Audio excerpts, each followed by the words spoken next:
Motor Nexi Plus 180 ya, sebuah motor maxi scooter yang reka bentuk dia sangat-sangat menarik. So ini adalah reka bentuk di bahagian hadapan. Lampu dia memang cukup cantik, menggunakan lampu fully LED. Ni lampu DRL, posisi signal kat capang. Ini adalah dia punya lampu utama dia. Ada juga dashcam kamera.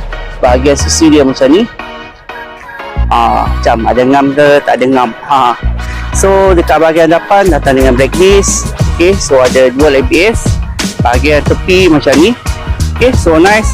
Floorboard ada warna macam ni. So misal kata kalau dekat depan ni warna biru, semua aksesoris akan jadi biru. Macam ni biru, dan juga handle pun akan jadi biru guys.